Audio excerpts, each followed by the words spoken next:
to Mental Health with Mar. I'm Mar from All Media.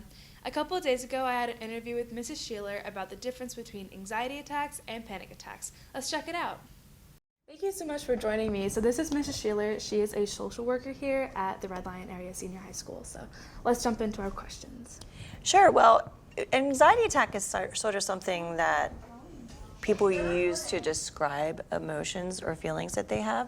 So actually what an anxiety attack really is just anxiety, and it's kind of an umbrella term. So there's a lot of different aspects to anxiety. You know, you could have separation anxiety, you could have phobias, those are all types of anxiety. But I think what you may be thinking of a little bit more specifically would be what we would consider a panic attack, and that is what we would call a specifier or a modifier to a diagnosis. So for example, you could have depression with a panic attack. So your panic attack would look something like, it'd be different for everyone, but it could be something that could come on really quickly, and you could maybe start trembling, your hands would shake, you may start sweating, you may see stars, or kind of like you might feel sort of like a blackout. Or any of those types of things. It's more of like that physical response, that fight or flight sort of thing, that primitive response in the body. So I guess you could say like the anxiety attack is like feeling it, and then like the panic attack is when it starts to become that physical association with anxiety? Yeah, I would say so. I mean, your anxiety attack would kind of be that persistent fear or maybe a persistent sort of discomfort.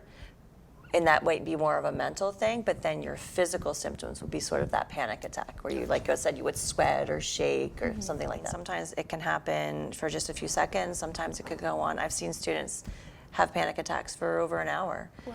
Yeah, so it really is very individualized. And a lot of it has to do, too, with what is the trigger for it, and is that stimulus being removed, or is it remaining with the student? So if someone is experiencing these attacks, who can they talk to in the school?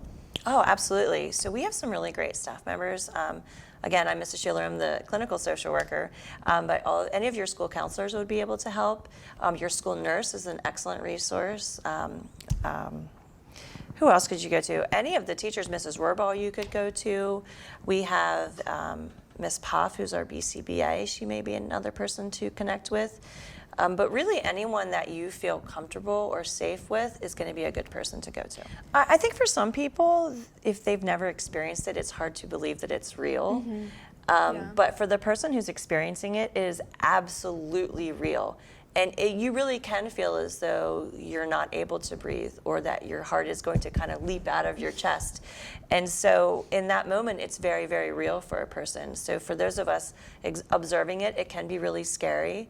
So just remember that if you do see someone that looks like they may be experiencing a panic attack, you know, to give them some space and maybe get them to in an area where they can sort of be able to calm themselves down on their own without an audience.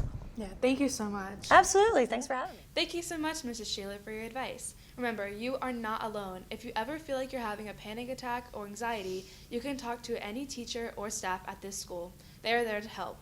That is all for this episode. Remember, you are loved and you matter. See you next week for a new episode.